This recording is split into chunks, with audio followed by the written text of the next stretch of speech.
So, good evening, guys. I hope you all had a productive day today. So, we welcome you to the workshop of Applied Bhagavad-Gita. Today, we'll be discussing on the topic of law of karma.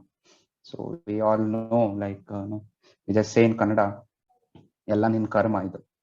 So, we just use karma as a word in our language, but we don't know the depth of it. So, today, we are here to discuss what we can understand from karma and what is the law of karma like. Once we do some karma, what is the thing that we get back, whether it is good or bad. So that is the introduction that I would like to start off with. And coming to the introduction of Ganesh and myself. So we both are engineers by profession. Ganesh Prabhu works in a big company. He's a project manager there. I was working, and then I left my job, and I'm trying to do this, and I'm pursuing a course side by side. And Ganesh is also a social entrepreneur where he takes up some tasks like going to the old age home and coordinating with the old people there and trying to imbibe these spiritual qualities in them also, because that is where we need it the most, because they're in their last stages of life. And we both have roots in spirituality. Ganesh has been doing his spiritual study for more than 25 years, and I have been into Vedic study for more than 10 years. And with these spirituality years, we have a little hobbies like singing, playing tabla. I do photography, and then I cook sattvic food and everything. So this is a bit about us. So without further ado, I would like to discuss on the aim of why we are doing this DTC, digital thing, digital thought cradle. Prabhu, can you go to the previous slide? Yeah, we're on. Yeah. Yes. So why are we stressing on applied Vedic science? You might have seen the present situations are driving us to go to Vedic science. Science is not giving us all the answers. So we need Vedic, and we need spiritual qualities to understand what is happening in our life, what is happening around us, and everything. So this is just a small initiative to develop everyone as a Rajarshi. A Rajarshi is someone who is very knowledgeable. He's like a king. King is very very rich, so he's also very rich with knowledge, and he has self-realization. So he's realized about himself, like what is his position and why is he here. So we would like to develop everyone who's attending these workshops in this platform with this concept. So we basically think about how do we elevate our spirituality, and how do we contribute it to the society, so that all our neighborhood is also into this, and then we would have a balanced life. So it is just like a triangle. So one of the side is not there, you would not be balanced. So with that thought, I would like to ask Ganesh to start off with the workshop, and then maybe in between we'll have a discussion on what is karma and what is not karma. Great. Thanks a lot, Vishnu. Namaste, everyone. And again, welcome you all for this workshop. I think so last week we couldn't have this workshop. I sincerely apologize for that because of some health issues. But nevertheless, this week we could make it, and let's dig deep into the topic of karma. This is something which is, I would say, a topic which is more near to a lot of people's heart, right? We always get these questions, and this word karma is something which is very commonly used even in the Western world nowadays. I don't know if you search into the English dictionary, possibly we would find a word called karma today, because that is so common and so normal today.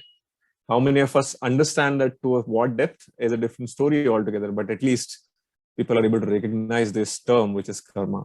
So let's try to understand that a little bit more, and see how we can really look at it, and when it comes to application into our day-to-day lives. Okay. So before we start with karma, let's try and get some facts about Bhagavad-Gita. What is Bhagavad-Gita all about? And some basic, when we start discussing about Bhagavad-Gita, it might take hours together. We might not be able to finish that, but still, it's better to understand it to a certain extent and get some statistics of Bhagavad-Gita handy before we get into the topic of karma, because there is a chapter called Karma Yoga in Bhagavad-Gita, which is a third chapter, and it gives an entire elicitation of how exactly karma plays. Although the interpretation, understanding has to be quite supported with various other scriptures, but still it gives a detailed understanding. Quite a lot of concepts are already covered into the third chapter. So I would recommend and suggest you to go through the third chapter after this session and try to relate to whatever we discussed today. And one more disclaimer here, as I normally do, it's not a monologue. Again, we are talking about discussion. That's why we call it as workshop. So please be participative enough, put your thoughts, put your questions, and then we can discuss them in detail. With that thought, let's start with the key facts of Bhagavad-Gita. So Bhagavad-Gita is also called a Vedanta. What is a Vedanta? There are two definitions of Vedanta from various perspectives. Some people call Vedanta as end of the Vedas. Some people call it as the crux of Vedas. I mean, either case, even if it is end of the Vedas, it is still the crux of the Vedas. Bhagavad-Gita is a crux of all the Vedas. Whatever Vedas say, at the end of the day, if someone has to summarize and put it in a very, very precise manner, then it is Bhagavad-Gita. And that's why it is said that if you read Bhagavad-Gita and understand and imbibe it in your life, you don't have to really read through all other scriptures in this world, all other Sanatana scriptures. Those all scriptures give different perspectives and different angles to various rituals that we follow in our life, various situations that we follow or face in our lives. But Bhagavad-Gita gives a concise and precise information which is ready for application. And it has 18 chapters, 700 verses. Each of the verse is kind of a gem. If you dig deep into each of the verse, I think we can discuss on each of the verse for 2 to 3 hours. That is the depth of the Bhagavad Gita, and knowledge, the treasure of the knowledge that is there in that. And that's the reason I think Indian government also considers that when we go to the court, we have to put a hand on the Bhagavad Gita and pledge, right? So that is the importance of it. Now, it's also called Song of God because it is spoken by Lord Krishna himself. So there are very few scriptures which are directly given by Lord himself. Those are given by various devotees of Lord. And then in this case, this is something which has come from Lord Krishna himself. And that's why it is called Song of God. It is spoken 5,000 years ago, 5,180 years ago. And over a period of time, there have been so many different saints who have actually put in their commentaries on that. Although the text remains the same, there is no change in that. The understanding of the text varies from person to person. And based on the perception of the saint, the respective saints put their viewpoints, and that is how it is being transmitted to the various, or it is given to the various generations since last 5,000 years, right? It existed much before that, but again, since last 5,000 years, it was just a revival at that point of time. Now, there are various versions of, as I said, that different people follow different versions of it. So we are trying to follow the Bhagavad Gita as it is version by Sri A.C. Bhaktivedanta Swami Prabhupada. So you can follow whichever version you have at your home. Nothing wrong with it, but this is what we are going to follow, and we are going to talk from the perspective given by A.C. Bhaktivedanta Swami Prabhupada. Okay, we will also put into the points related to other different Bhagavad Gitas also, but prominently from this reference, so that we are able to discuss and correlate on the topics on a detailed manner when we discuss in the next upcoming sessions as well. Now, why do we have to study Bhagavad Gita? That is more important, right? There is a great book called Gita Mahatmya, which was written by Adi Shankaracharya. He says that Gita Dhyana Shilasya Pranayama Parasya Naiva Santi Hi Papani Purva Janma Kritani Cha. What does that mean? Gita Dhyana Shilasya, a person who is always studying the Bhagavad Gita, and pranayama parasya. That means a person who is controlled in his senses. Pranayama is nothing but, on one sense, it is controlling the breath. On the other sense, it is also controlled senses. A person who, with its controlled senses, is studying the Bhagavad-Gita, Gita-dhyayana shilasya, naiva santihi papani. That means he says that any previous sins that he has committed, it can be from his previous births also. Purva janma kritani cha. That means previous births also. Those get eradicated. That is the power of Bhagavad Gita. Because it is since it's a song of God, it has its own energy, which can counter all the negativities, those negativities that we have accumulated since so many lifetimes and so many births. It can eradicate those negativities. I remember a small story of grandfather. Once what happens is there's a grandfather and a grandson, and grandson goes to grandfather and says that every day we are reciting Bhagavad Gita. So what is the use of it? So every day grandfather used to take his grandson and sit and recite the Bhagavad Gita. And then grandson one day, he gets pissed off and says, what is the point? Every day reciting the same verses and again, what is the point? Then grandfather says that, he looks around and finds a small pot lying in the corner of the house. And he tells his grandson that, pick that pot, go to river, fill the water and come back. Grandson says, okay, I'll do that. He picks the pot, goes to the river, fills the pot and comes back. To his surprise, he finds that there are innumerable number of holes into that pot. And by the time he reaches back to his grandfather, the pot is completely empty. He gets disgusted. He goes back to his grandfather and says, this is not right. And the pot is not in a right shape. It has so many holes into it, so many pores into it, and I'm not able to bring water from the river. Then the grandfather says, go again, try once more. Then the grandson goes again. He goes to the river again, fills the water again, comes back. Same thing repeats. By the time he reaches home, the pot is empty because it has already leaked all the water on its way. Then again, the grandson gets disgusted and he goes back to his grandfather and says, see, again, I told you already, it's of no use. It's a useless exercise. I shouldn't be going to the river and filling the water again. But grandfather insists and says that go back to river and fill the pot again. Okay, just to obey the order of the grandfather, grandson goes and fills the water from the river again. Same story, since there's no reason why the water has to stay there because there are so many pores into the pot. By the time he reaches back, the pot is completely empty. And by this time, he gets completely disgusted. And he says that, sorry, grandfather, I can't do it anymore. And whatever you're asking is completely nonsense. It doesn't make any sense. So at that point of time, grandfather looks at him and says that, did you observe the pot? He says, yeah, I observed the pot. The pot is completely cleaned up. He said, this is what daily recitation of Bhagavad Gita does.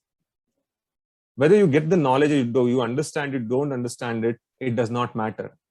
You went to the river 3-4 times and you dipped the pot into it and you brought the water. You could not bring the water. You could not even bring one drop of water back home. But the pot is cleansed. That is the power of Bhagavad Gita. He says that by reciting it on a daily basis, you are able to cleanse your mind. You are able to cleanse your thoughts. And that is the power of Bhagavad Gita. And that's what Sri Adi Shankaracharya also says, that Naiva Shantihi Papani Purva Janma Kritani Cha. That means whatever amount of sins that you have incurred or committed in previous lives also, it can cleanse. It can cleanse. The Bhagavad Gita can cleanse. What can cleanse? Gita Adhyayana Shilasya, a person who studies the Bhagavad Gita. And that's why it is important that we study the Bhagavad Gita, because unless and until we have a clear mind and clear thoughts, we can't find our aim. It is impossible. We always have confusion in our life, and that is the reason why we are always struggling in our lives. the basic foundational problem in our life is confusion, right? Every now and then we are confused. Every now and then we are derailed from our goal because the goal is not set on the right foundation. And when we study such scriptures on a daily basis, our heart gets purified, our mind gets purified, our thoughts get purified. And when our thoughts are pure, you're able to see your goal as if you're seeing a mirror. So that is the aim of studying all the scriptures. Let's just a moment. Yeah, let's go to the next point. There are 5 elements in Bhagavad-Gita. I'm trying to give you an overview of what is it, what is that Bhagavad-Gita gives us, and then we will move on to the point of karma. And if you have any questions, just feel free to type in. And by now, if you have understood the previous shloka that I spoke about, if you have just understood, just type in yes in the comment box. Did you understand what I said in the previous shloka? Any confusion? Why we have to study? Are you convinced? If so, just put in yes in the comment box. Just waiting for your response. Or you can even type Y if you can't type yes. Just type in Y so that we understand. I understand that you're able to grasp through whatever I'm talking right now. Okay. Okay. Yeah, I think that's fine. I think we just started off, Harveer, so not an issue. We will anyway come to that point once we move forward. There are 5 elements of Bhagavad Gita, or there are 5 messages which we get from Bhagavad Gita. The first message is called Ishvara. The first message is called Ishvara, or the knowledge about God. The second message is about Jiva. Jiva is nothing but knowledge about the living beings, living entities. The third message is on Prakriti. Prakriti is nothing but the material nature that God has created, the nature around us, and whatever we see around here, all the nature that we see around. So Bhagavad Gita talks about it also. How is that? How that has come into picture? What is the importance of it and all? Then it talks about something called karma. Karma is nothing but actions, and it also talks about kala. So these are like 5 elements of Bhagavad Gita. If you try to summarize it in 5 elements, these are the 5 elements that we can take up from Bhagavad Gita. Okay, so once we embark on this journey and we get into details of it, we'll get into each topic and try to get into the detail to a granular level in various sessions. Okay. Now let's come to the point of discussion today: law of karma. So before we understand law of karma, let's understand what is karma. Simple understanding of karma is nothing but action. Okay. Karma is nothing but action. Whatever we do, I'm talking, that is a karma again. I'm seeing, that is karma again. I'm writing, that is a karma. Anything and everything that we do is karma. We are breathing, that is a karma. We're sitting, relaxing, and we're doing nothing. Doing nothing is also karma. Okay, there is no one who can do nothing. Okay, if you're sitting in calm posture, that is also karma. And law of karma talks about action and its reaction. Whatever we do, and what is the reaction of it. Law of karma talks about these 2 factors. And the key factor of driving the reaction part is called the rule of privilege. It's called rule of privilege. Okay, I'll explain you what does that mean. And as I mentioned again, third chapter of Bhagavad Gita talks about karma yoga. So that is a little bit more detail that you can get into the 3rd chapter in detail and understand the law of karma in bit more details. Now let's understand what is rule of privilege. Now we talk about so many, so much of democratic ways, and we talk about equality and all. Vedic science does not talk about equality. It talks about privilege. What does that mean? In Vedic Shastra, it is said that if a praja, or a person who is like a who's a common man, if he commits a sin, as per the Vedic science, the effect of that karma is shared by the king let me repeat it. If a common man makes a mistake, if a common man commits a sin, the effect of it is to be shared by the king as well, because king is responsible for the actions of his kinsmen or his people. Why do we say all these things? Because Vedic science talks about privileges. Say a person who is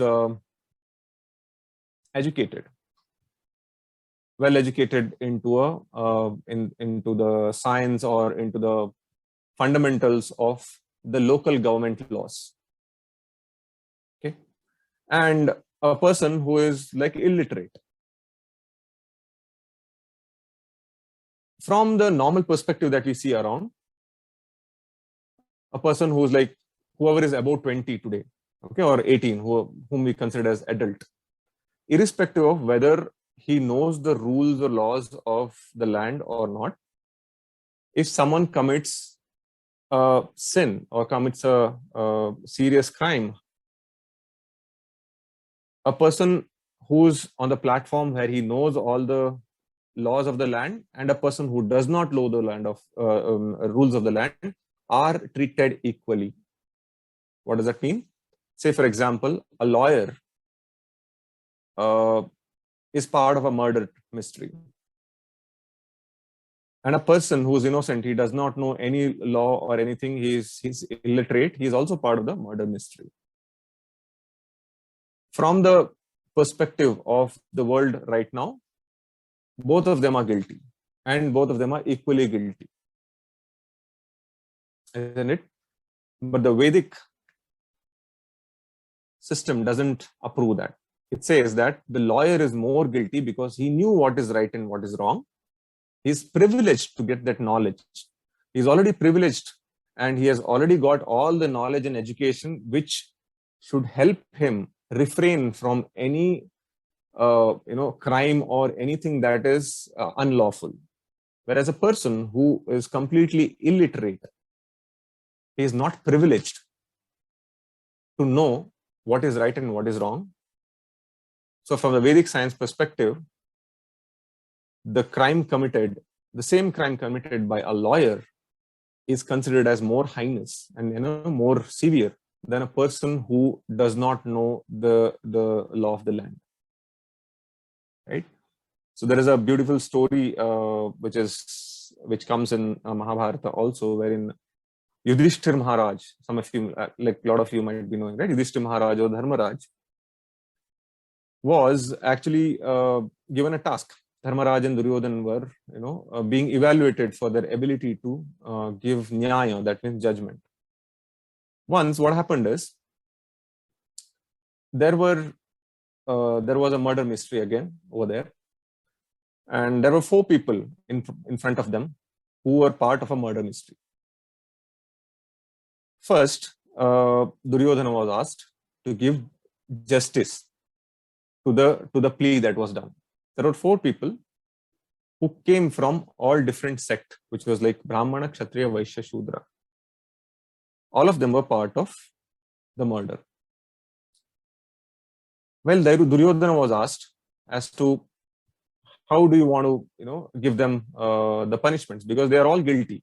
They are all guilty of the murder. They have committed it together. They have killed a person. Duryodhana said all of them should be hanged to death because all of them are equally responsible for that crime. Then they said, okay, good, that is a judgment from your side. Then they came to Yudhishthir, who is Dharmaraj, who is considered as the epitome of the dharma or nyaya. He understood the whole case and then gave a judgment saying that the Brahmana should be hanged immediately, Kshatriya should be put into jail for his lifetime, Vaishya should be put into jail for around 20 years, and Shudra should be put into jail for 10 years. Now that was a differential opinion that he gave. And suddenly, the entire court started asking, why such a differential treatment? Then he said that Brahmana is privileged. He had all the knowledge of Shastras. He had all the knowledge of, Vedic science, what is right, what is wrong. He is supposed to teach everyone else as to what is supposed to be done. And if he commits a mistake, then it is an insult to the privilege that is given to him. That's why he is punishable to a greater extent than anyone else. On the contrary, the Shudra, who does not understand anything, he has not studied anything, he is illiterate, and if that person commits a mistake, commits a crime, it is out of the ignorance that he has done it. He doesn't know as much as the Brahmana knows. So the relative punishment has to be less to him. And the law of karma also works in the same manner. So a person who knows what is right and what is wrong, if he commits such kind of a sin, then the effect of that karma or the reaction of that karma is more to that person as against the other side, wherein the person who does not know the Shastras to a greater extent, right? So that is the rule of privilege. That is how the law of karma is being considered. That's why we see a lot of complications there. Even if you see a lot of people who are committing so many crimes, still they are quite rich. There are a lot of people who are very sober, they are very poor, they are struggling. There are a lot of intricacies to law of karma, so which we cannot understand from a simplest perspective of the way the world is running right now. Now let's understand the types of actions. So there are 3 categories in karma. Karma is nothing but action, as I said. There is no divisive thinking in that. Karma is equal to actions. There is something called akarma. What is akarma? Akarma is karma which does not really bind you. What do I mean by that? Now, when we do certain activity, it is supposed to get certain reaction. Okay, any action has to have some reaction. But Lord has defined a constitution in such a way that if you are able to perform the karma in certain way by dedicating it to God,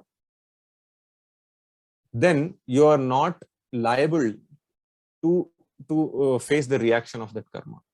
And that is called akarma. And Bhagavad-Gita talks about how person has to be akarmanya. That means a person has to do his duty, still not get entangled into it. Bhagavad-Gita gives the entire art of it. It's how it has to be done. And also a lot of scriptures like Srimad Bhagavatam and all, they give a detailed elicitation of how a person has to become akarmanya. That means while you do your duty, you're not entangled. You're not entangled with the reaction. There are rules which are made by which a person does not get into entanglement of the karma. Then the next category is called vikarma. Vikarma is something which is against the rules made by the Lord, right? So through Vedic science, Lord gives us a lot of rules and sets of rules as to what is to be done, what is not to be done. And it is given in Bhagavad-Gita also that it comes from parampara. It comes from Vedic disciplic successions of gurus, and it has to be transferred to the next generation in the same manner as it has come from the gurus. So vikarma is something which is against those principles. Say, for example, if Shastras say that you cannot really, indulge into fight unless and until certain conditions prevail. You cannot really harm someone else unless and until certain conditions prevail. That is a rule. Now, just for the sake of my happiness or just for the sake of my wish, I try and hurt someone, either physically or emotionally, that becomes vikarma. Let me just give you a little bit more, elaborate understanding of this. If a person, is defending himself in a war, or in a fight, Shastras allow that you have to defend yourself because you're protecting your body, your mind is your right. Shastras allow that. And in such cases, it falls into karma. And when a person does it, and the fruits of it is offered to God, and says, he lives for the sake of serving the God, then that same activity of defending one's own self is called a karma. That means there is no reaction to it. There is no reaction that he has to face because of that karma. What is vikarma? Say, for example, I unnecessarily go and trouble someone, unnecessarily go and start fighting with someone for my personal gains or some wishes that I have. That is called vikarma. By now, understandable? Any confusions? I'm trying to make it simple. It is a very deep and very complicated concept, although I'm trying to make it as simple as possible. By now, is it understandable? What is karma? What is akarma? What is vikarma? Karma is action. Akarma is nothing but action done for the sake of God or as an offering to God. And vikarma is something which is action against the rules made by the God. Is it understandable? If that is the case, just put in Y in the comment box. I know if you're not able to understand it to a greater depth, it's fine. We will discuss that in the coming days in a detailed manner. It is not something which has to be understood in a 15 minutes time frame. It has to have a lot of discussion, and then only we'll get to understand this in a detailed manner. But for now, at a surface level, are you able to understand this? Just put in yes in the comment box. Yeah, okay, great. Okay, great. So let's look at the next part of it. How does the reaction come? Okay, now we spoke about karma, akarma, and vikarma. The reaction of it comes in terms of three types again. One is called sanchit karma, another one is called prarabdha karma, and the third one is called aprarabdha karma. What is sanchit karma? All the karmic account that we are maintaining since so many lifetimes is called sanchit karma. That is the account that we have. Prarabdha karma is something for which results or the reactions are to be experienced in this lifetime. Or, by now we are facing that. We are facing the, issues of it. That's why people say, in Kannada also, as Vishnuvardhan Prabhu was saying, they say that, prarabdha napanam. Like prarabdha is nothing but the karma which has taken the reaction mode. Okay, you have done some things in your previous life, some previous time, sometimes the account is there. From that account, certain amount is drawn into this life, and that gets converted into prarabdha, and that's what you're facing right now. And that's called prarabdha. What is aprarabdha? That portion which is yet to be faced in the times to come in this life or in the future life, you don't know. That is called aprarabdha. So sanchit karma is a summation of prarabdha karma plus aprarabdha karma. Prarabdha is something which you're facing right now. You're facing some troubles in your life right now. You're facing some happiness right now. Or you've got a lottery, you won the lottery, or you lost some money. Everything is because of prarabdha. Okay. Whatever is yet to come is called aprarabdha karma. We don't get to know that, but it is called the remaining portion. Remnant portion is called aprarabdha karma, which comes in the coming days or coming lives. Okay. With all things said and done, it's quite complex. It's quite complex. In Bhagavad-Gita, 4th chapter, 17th shloka, Lord Krishna says that karmano hi api bodhavyam cha vikarmanaha akarmanascha bodhavyam gahana karmano gati. He says that the intricacies of actions are very, very hard to understand, right? And that's why we get confused many a times that someone who has done all sins for his entire life, such a corrupt man is wealthy,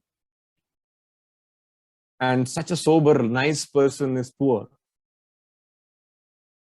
right? So we get into such conclusions, isn't it? Don't we get into such conclusions? Just type in yes if you have got into such conclusions anytime. Just type in yes if you got into such conclusions. That see that guy is a completely corrupt person, and still he's rich, and he's enjoying everything, and people who are sober and nice are facing so many troubles in their lives. So this is, again, we should not be looking at the person's wealth or happiness based on whatever he has done in this life. As I said, it is prarabdha karma. That means whatever he has done in some previous lives has resulted into certain amount of happiness for him, either in terms of money or in terms of good family, in terms of good relations, good reputation, good good name, fame, whatever it is. It's because of some of the karmas that he has done in his previous life, and that prarabdha is in front of him. And when that aprarabdha gets in front of him, you never know whether he'll retain that or not. Look at big billionaires, like, for example, today look at Malia, for example, right? At certain point of time, people used to look at him saying that such a rich person, enjoyed his life like anything and all, right? But later, when the aprarabdha kicked in, completely lost everything. And so much of struggle going on in his life. I'm just giving a macro example. So such kind of lot of examples are there around us. We can observe them around us. If someone is enjoying the fruits of his previous karma, you'll see him happy, enjoying here and there, quite famous and all. And sometimes when the aprarabdha karma has to come up, then he will face struggles. And some people are facing struggle today. Whenever their aprarabdha comes into picture later, then they will find some happiness sometimes. So it's all a game that we cannot understand. That's what Lord Krishna says here, that the intricacies of actions are very hard to understand. Therefore, one should know properly what action is and what forbidden action is and what inaction is. Forbidden action is nothing but vikarma. Inaction is nothing but akarma. What is one's duty and how it has to be done, what should not be done is also to be understood properly. That's where it is important to understand or study the Vedic scriptures to a detailed, greater extent, with the right guru in place. With the right guru, you have to inquire and ask questions and understand the essence of Bhagavad-Gita or all the Vedic scriptures, so that we get the clarity as to what is right, what is not right, and what is that akarma that does not bind us from all the effects of the karma, right? Now let's look at the practical application part of it. Okay. Akarma is different for different people. Okay, I'll also narrate one story today. I think story of Dhritarashtra, right? Why do you think he had to see 100 sons die in front of him? There is a story behind it. Any of you know about the story of Dhritarashtra? What is his background and all? Just type in yes, or if you don't know, just type in no in the comment box. If you don't know, then I can give more elaboration on that. Why do you think he had 100 sons and then he had to lose out 100 sons? No? Okay, good. So let me tell you the story behind it. Dhritarashtra, in his previous births, hundreds of births before, he was a Vyadha, he was a hunter. While he used to go and hunt outside, and while he was like below one of the trees one day, he saw a bird sitting with its 100 different children. One bird, a father bird, sitting with its 100 different children. They were happily, just chilling around there, just flying around. And he was like, he looked at them, and then at that point of time, people had that ability to, kill 100 birds with one arrow. So what he did is, he took an arrow and killed all the 100 baby birds in front of the father bird. And that was for no reason. And it is simply a vikarma, because you're not supposed to kill just for the whims or fancies of your mind, right? You're not, see, if it is a need of the hour, he is completely hungry and he is dying, in such places he can kill and eat a bird, nothing wrong.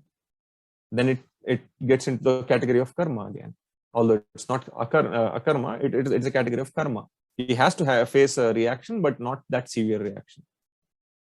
But for the sake of enjoyment, if you kill 100 birds, baby birds, just like that in front of its father, it got into the category of vikarma. It is against the principles of dharma. What is dharma? Dharma is nothing but the right way of doing the karma. That means dharma is the way of action. How do we have to perform the action is what is told by the dharma. Because of this sin, the father bird sitting there cursed that hunter, saying that, you will get 100 sons, and in front of my eyes, you have killed all my 100 babies. In front of your eyes, your 100 sons will die, and you will not even be able to see them.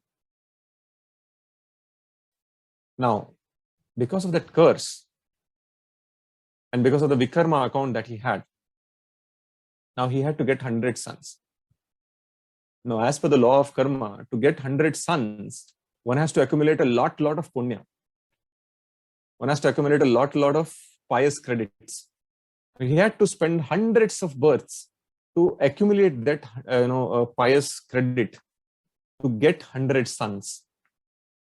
See the intricacies, see the complexities of karma. Just because of that one curse by the bird, he had to live hundreds of lives to accumulate enough pious credits, just because one day he had to live that curse. He accumulated all the punya, and when he was born as the Dhritarashtra, he was born blind. Because of all the accumulated karma, or punya, he got all 100 sons, and because of that one curse, which was vikarma, he had to lose all of them in front of his eyes while being blind. Now, this is how complex it is. This is just one example. There are so many intricacies and complexities when it comes to karma. So that is the reason Lord says that one should not get into the complexities of it, but one should understand what is right for himself or herself, and then do what is right. That's it. So the definition of akarma varies from person to person. So everyone has a different definition of akarma. Okay. For a soldier, the akarma would be different. For a normal person, you should not go and kill someone, right? That's something which is against the principles of dharma. But for a soldier, standing on the fence of the nation, it is his duty to kill the enemy. For him, the definition of akarma is different. For a lawyer, definition of akarma is different. For a doctor, it is different. For a individual student, it is different. For a teacher, it is different. For everyone, the definition of akarma changes. It cannot be common for all. As Yudhishthira also mentioned, the akarma again depends on the kind of privilege you have.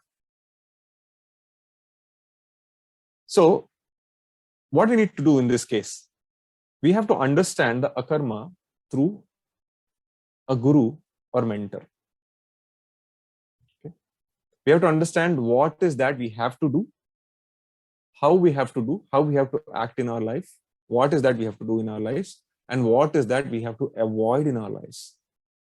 How do we really avoid vikarma? So you have to find a right mentor or guru who can actually tell you the crux of all the scriptures and tell you what is right akarma for you. And you have to be in association with such guru so that he can keep on guiding you. That is the reason earlier the kings used to have the Rajgurus in the advisors and Rajgurus in their kingdom, so that kings do not really indulge into vikarma. Any action that they had to do, they used to consult the Rajguru first and ask whether it is right as per the dharma or wrong. If it is right, then only I'll do. If not, then I'll not really get into it. Because the effect of vikarma is very severe. That's why it is important that we have to understand it through a right guru and a mentor. Okay?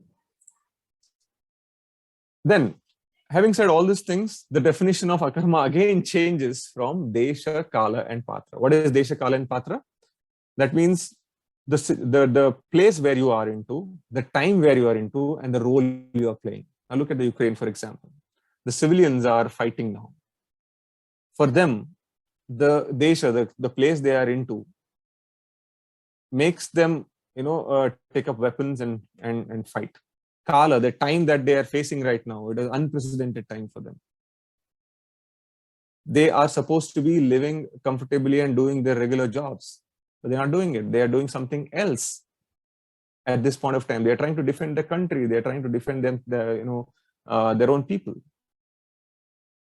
which may not be a regular duty for a shopkeeper, or may not be a regular duty for a person who goes to office on a regular basis.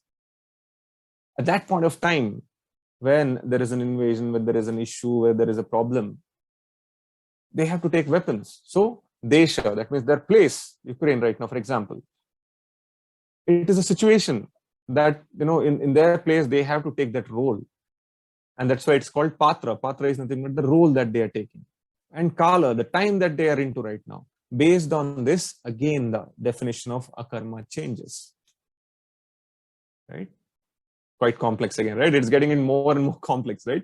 So based on desha, kala, patra, every one of our akarma changes. As I gave an example, we are supposed to be people who follow the dharma and follow whatever is the duty given to us. We are supposed to do that. We are supposed to follow that. But when it comes to defending, immediately you have to take charge and defend yourself, and your akarma becomes a different. The definition of akarma changes there. So all these things have to be understood through a right guru as to what is right at what time, in what place, by what role.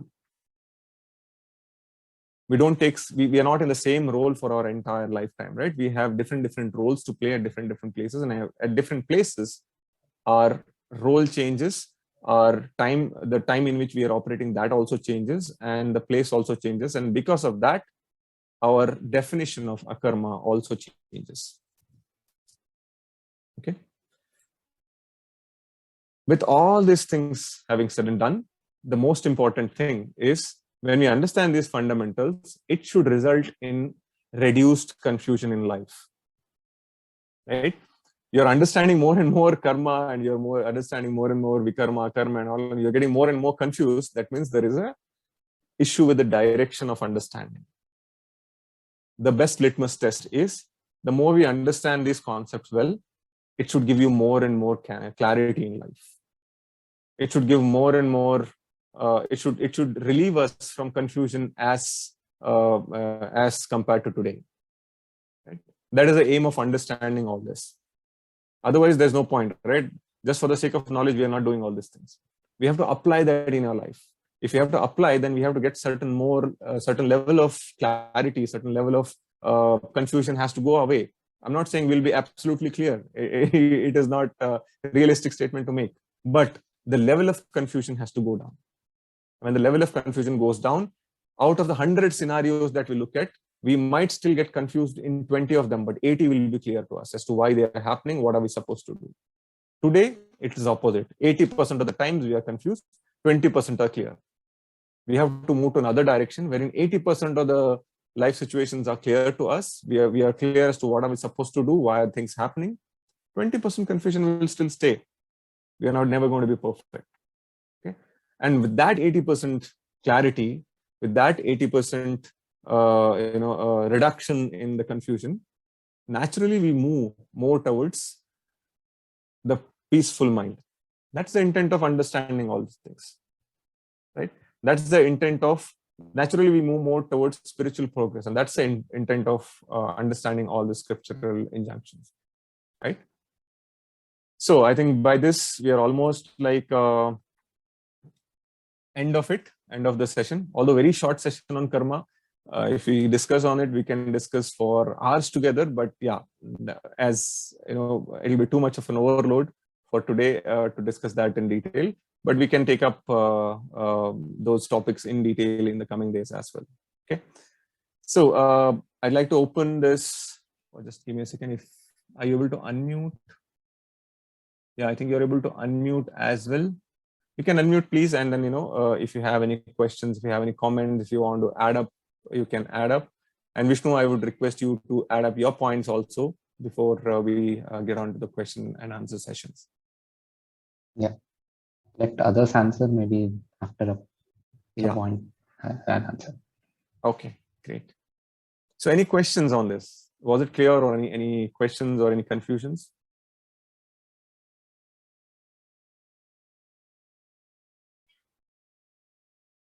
I expect a lot of questions on this, because this is a topic which has potency to confuse. It has a potency to confuse. So any comments or anything that you want to add up to, any of you, please please feel free to unmute. Yes, Ganesh and Vishnu, thank you for the session. I'm sorry I was a bit late. But I think, as you said, it is not a one session which can be digested easily. It is something which we need to dwell upon, think upon, and see what we are doing and how we want to do it, and then probably ask the right set of questions. Maybe not the right set, but more of ask the questions and then get the directions how we need to do it. Correct. That's how I look at it. For me, it is all new. The story what you told us, right? For me, it's all new. I'm not aware of it that much. So for me, whatever session I'm attending, it is more of a learning, more of an awakening for me on this whole concept and the thought process. So it's interesting and intriguing for me. That's the point I would like to make. Thanks a lot, Ashwin. Thanks a lot. Thanks. Yeah. So at any point of time, and if you have any questions, we can put that in the group, and that group is for that. At the end of the day, it is for us to discuss together and clarify anything that mutually we have to understand a lot of things together. So that is the intent of the group. So you can put it in the group and we can discuss that. Yeah. Sure. Yeah. Any other points? Any comments? Questions? Okay. Okay, so I also want to tell one more thing here. We are also looking at coming up with an inner circle. So I think last time we spoke about the coaching and everything.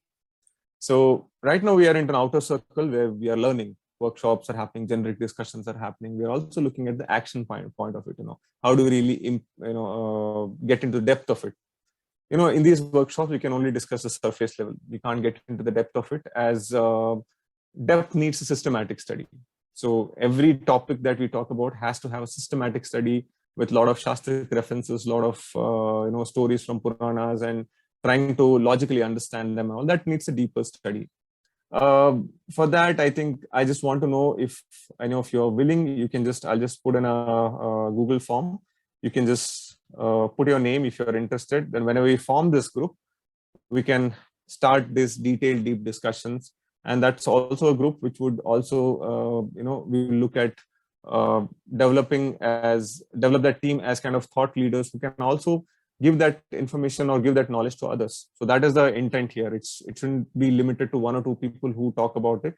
It should also be like, even if I know ABCD of something, I don't know everything of Vedic science. Whatever I know, I'm trying to share it. In the same way, even if we spend another 100 lifetimes, we will not be able to understand the Vedic science to the perfect extent.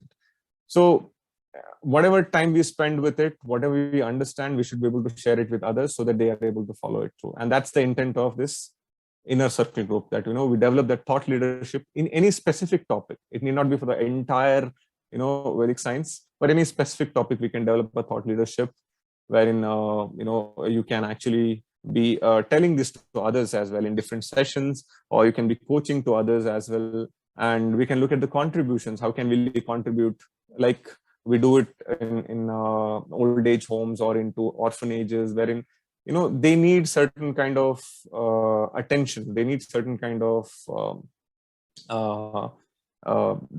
philosophical inclination also. So this inner circle group is going to be part of this action. Okay.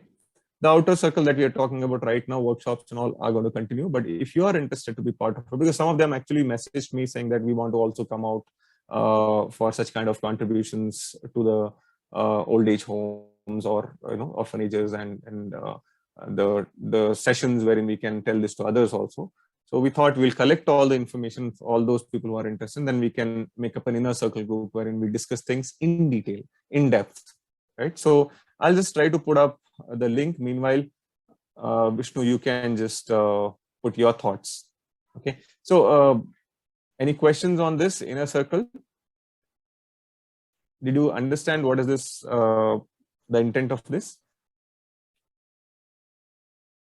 Okay, just type in yes if you are able to understand what does it mean. Yeah.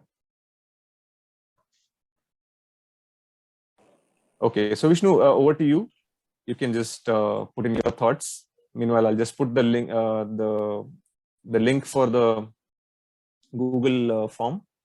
Yeah.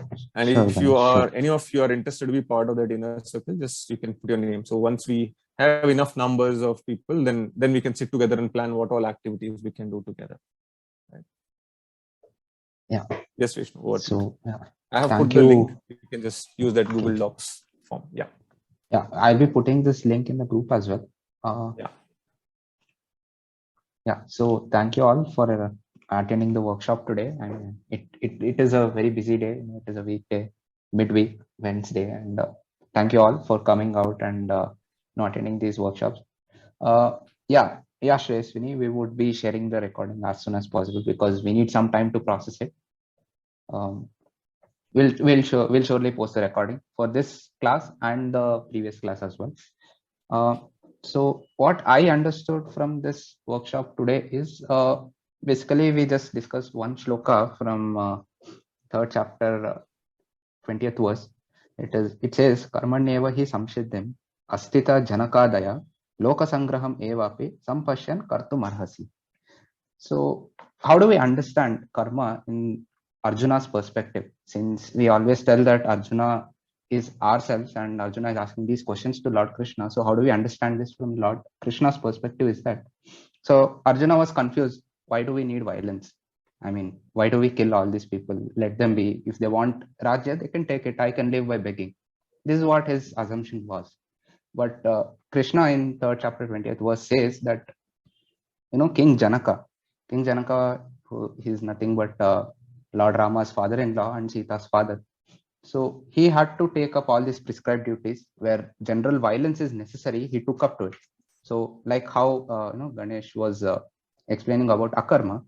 So we have to take some violent steps, and it counts into akarma. So this was basically that I could understand from the perspective of what Ganesh was talking about today. And there are lot verses that relate to what he spoke today, like Vikarma, there is one verse, and then the other verse that he just showed in the 4th chapter, and then for karma there is one more verse. So there are a lot of verses like this. So if you want to study deeply all the 700 shlokas of Bhagavad-Gita, maybe the inner circle would help you out, like what Ganesh was presenting before. The inner circle would help you out reading all these shlokas in depth. So I would recommend everyone to join in with these. And it is not only studying like Bhagavad Gita, just opening the book and then reading in Arjuna's perspective. It is about how do we implement that in our life, in our problems, because not every day we go for war, right? Not every day we go for war. It is all about the mental peace that we need sometimes. So all these questions are answered in Bhagavad Gita, and that is what I realized. So we are just taking a small effort in developing a self-realized neighborhood is what I feel. So that was my takeaway from this workshop. So thank you very much for coming to these workshops again and again. So there are a lot of new members I could see that are joining in. So please continue to attend these workshops, take away as much as possible and distribute it freely to everyone, and you can just preach it to everyone. There are no credit, you don't have to give credit and everything. Yeah, great. Thanks a lot, Vishnu, for a nice, insight on the shloka also. So again, please do fill in the form if you feel that you want to be part of the inner circle. And last second, if you have any more questions, then we can take up. Okay, so with that note, we'll just close this with a shloka. Krishnaya Vasudevaya Devaki Nandanaya cha Pranatah Kleshanashaya Govindaya Namo Namah. Hare Krishna. Thank you very much, and we'll see you in the next Ganesh, session. I Yes? think there was 2 of the participants who are unmuting themselves. Please Okay, go yes, ahead. please. Hi, good evening. Good evening, Sumya. This is my first session that I attended, and sorry, I just got a little late because of the difference in the timings. No problem. So where are you coming from? Abu Dhabi. Abu Dhabi. Yeah. Okay. Yeah, but Yes, whatever I heard, it was really nice, and I'm just a beginner when it comes to learning Bhagavad-Gita. Yeah. So I just had a small doubt. You said, what can we do?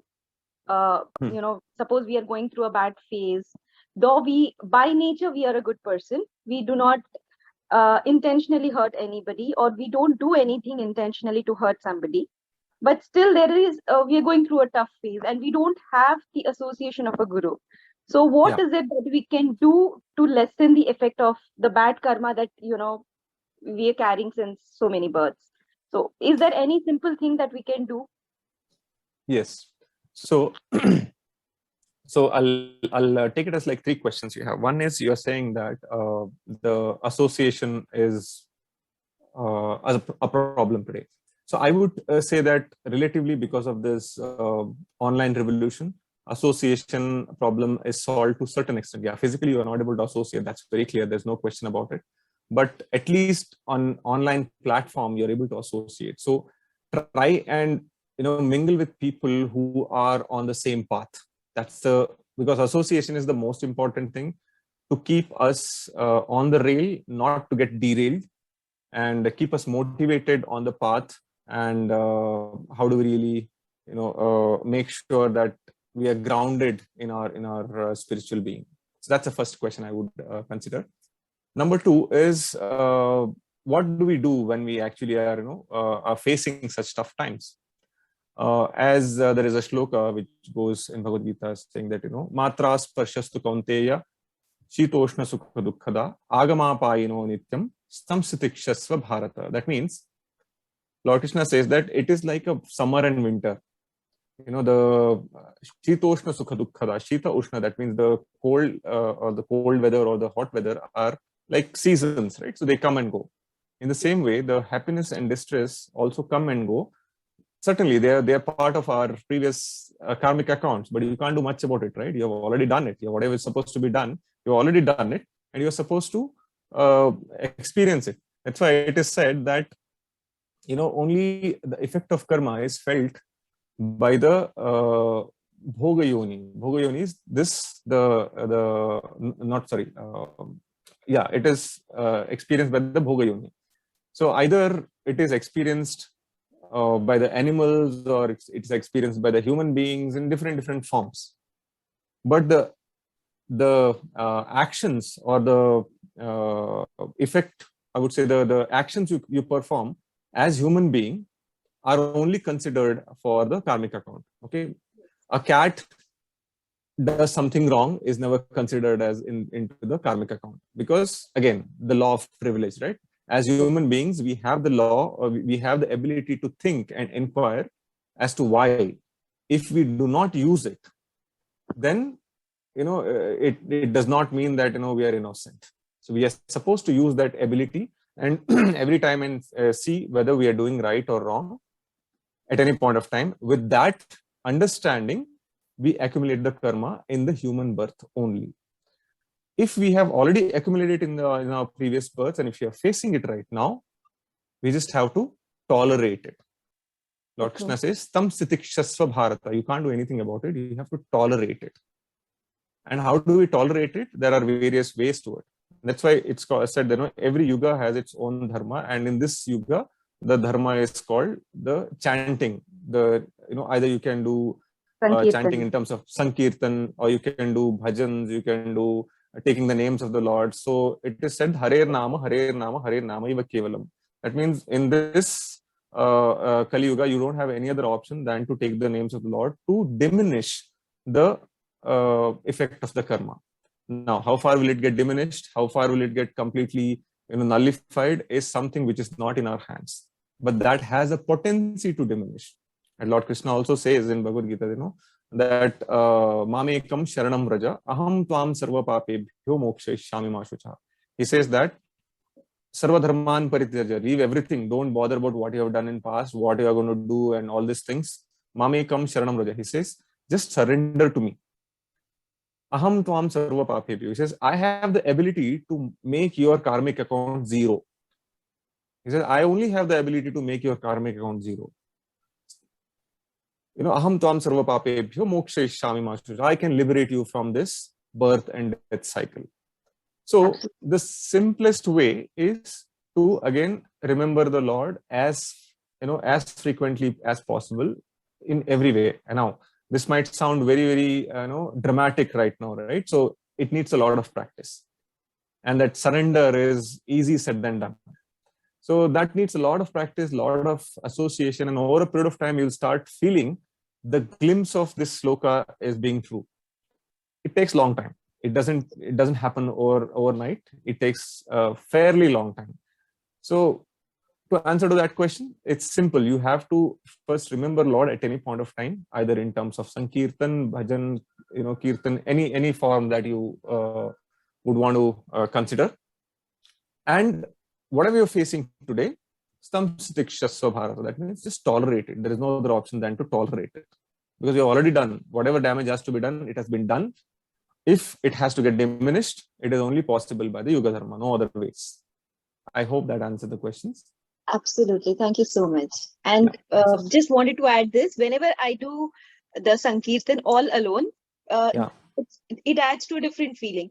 But it is not possible to have Sankirtan every day along with an association. You can have it weekly once, which we have here. In Abu Dhabi, we do have a lot of Sankirtans, and a lot of things are happening online and physical also. Now we started doing many physical activities.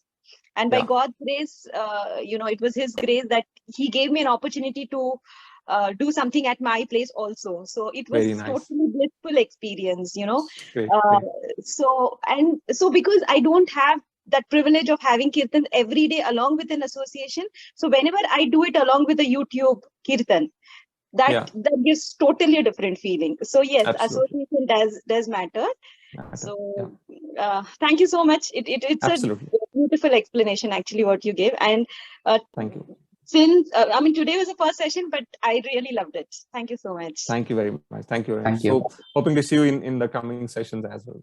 Absolutely. I'll be there. I'll be there on time. Yeah. Thank you. Thank you. Any other questions? Okay. Great. So Vishnu, you have any other points? No. Yeah. Okay. Then we can close for today, and then maybe we can meet in the next session. Thank you very much for your, for attending this session, as well as staying even after it has crossed the time frame. Thanks a lot.